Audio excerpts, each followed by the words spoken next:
Lingue originali.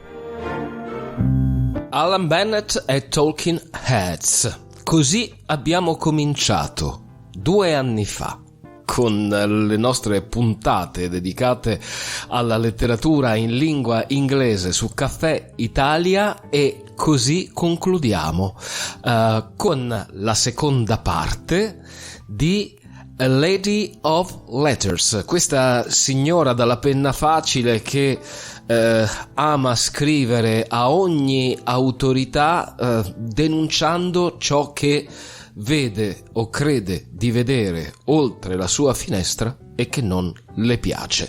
Talking Heads, una raccolta di Alan Bennett che è diventato, l'ho detto tante volte, un caso televisivo alla fine degli anni '80 sugli schermi della BBC. Dario Albertini che passa subito la linea e il microfono a Marco Piovaz per questo ultimo estratto della seconda stagione di Lingue Originali, dedicato alla letteratura in lingua inglese.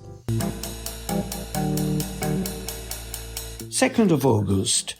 Dear Vera, thank you for your letter, albeit tardy. Leslie and Keith are back from Lanzarote now, and it's nice to have things back to normal. I apologize for my letter. I have been under the doctor recently, but I am better now, thanks to the tablets.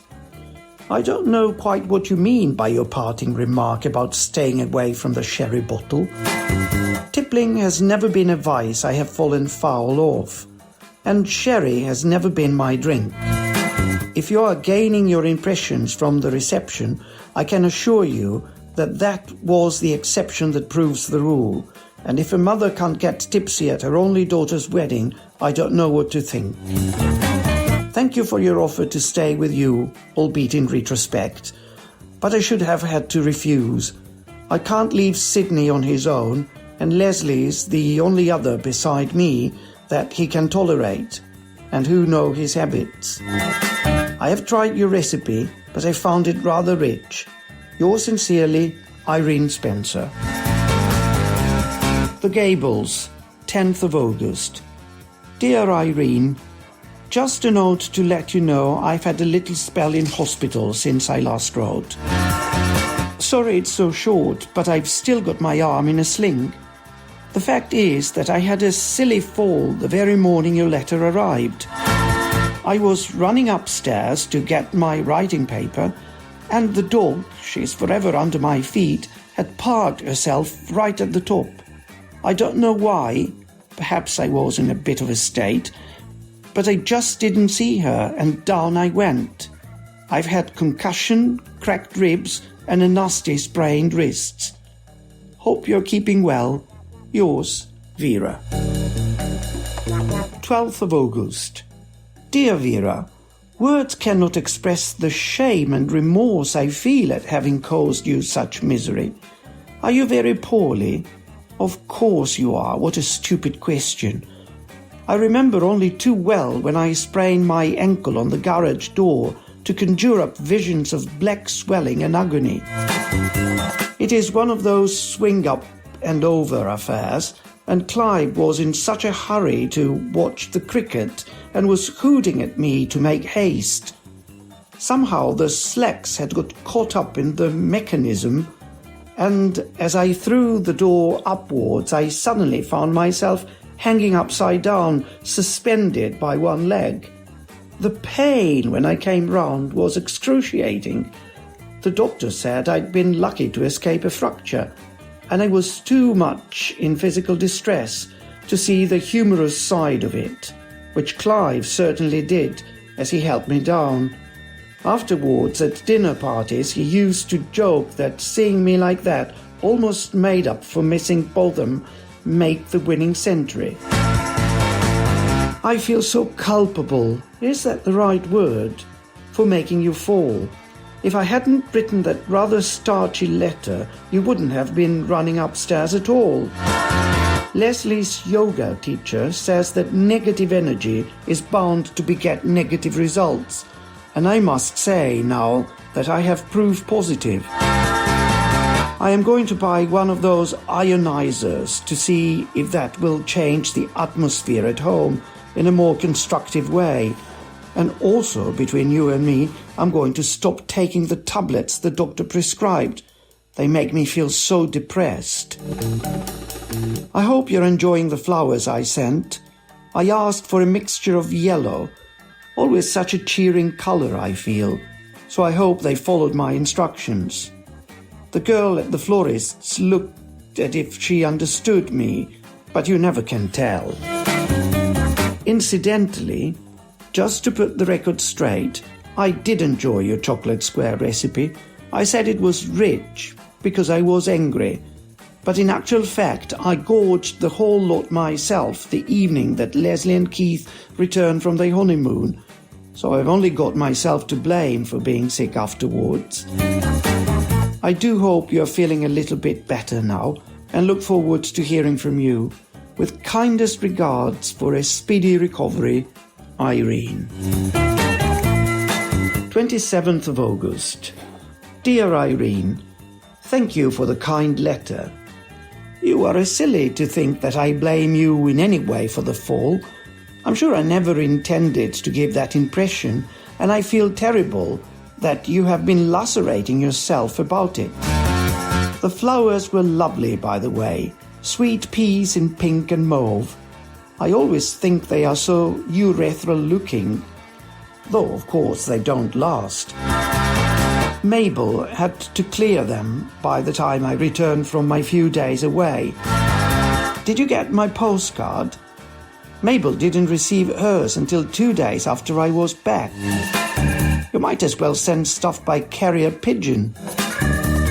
In case you didn't, an old friend of mine, Audrey Roscoe, runs a little guest house nearby on the coast, and I popped off there for a few days' recuperation. I must say I was made a fuss of. Audrey is a great one for chat. In fact, most nights my head was ringing by the time we got to bed, and on the Tuesday I went down with an awful migraine. But all the cooking was done by hand, and the views from her bay window are quite panoramic. Of course it rained like a drain the whole time, but I just put on my old boots and waterproof jerkin and strode off across the pebbles.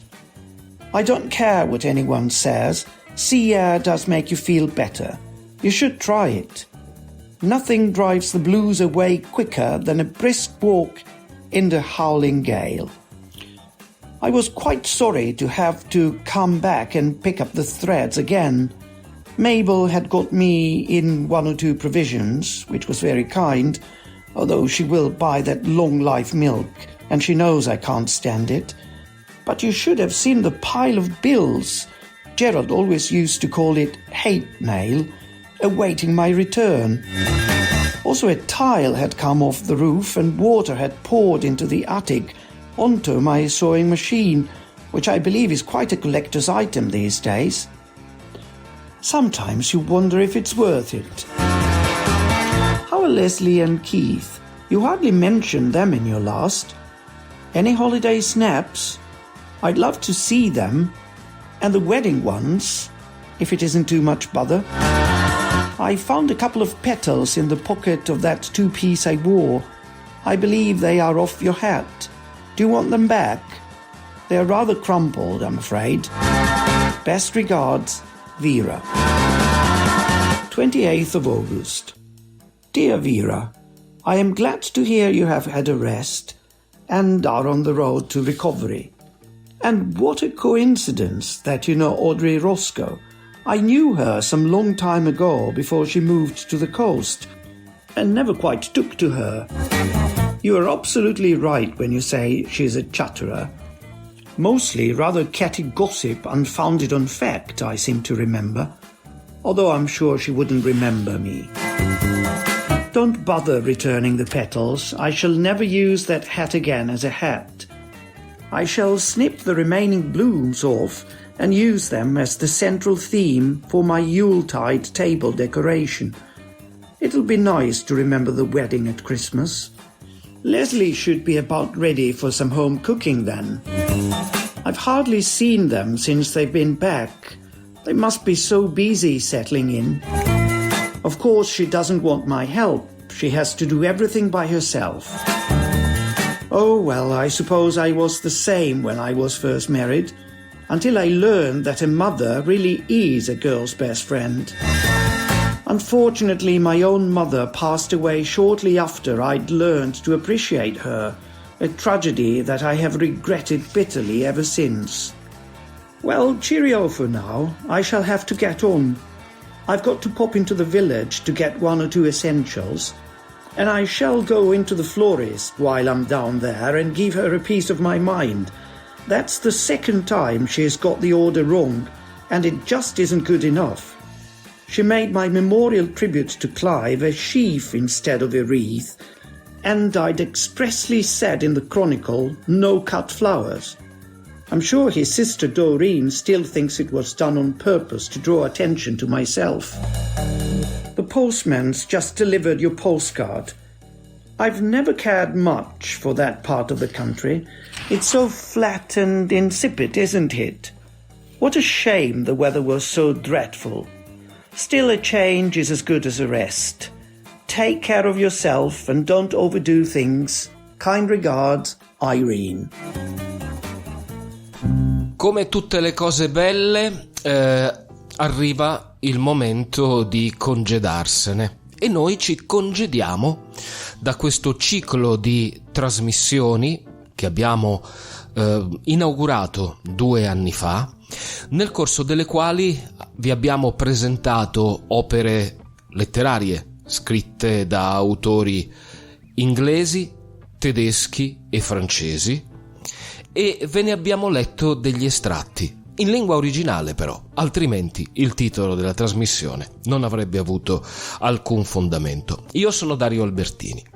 Nelle puntate dedicate alla letteratura in lingua inglese e in lingua tedesca ho avuto il compito di presentarvi in italiano le opere che poi i nostri amici Marco Piovaz e Nadia Meroni hanno letto per voi, mentre la nostra Barbara Marchand è stata presentatrice e lettrice dell'edizione dedicata alla letteratura francese. Si ferma qui Lingue Originali. Tutti gli episodi sul podcast e sul canale YouTube di Caffè Italia. Si è trattato di una sperimentazione, un'idea di Barbara Marchand alla quale abbiamo dato forma con grande entusiasmo e vi ringraziamo del consenso che ci avete manifestato.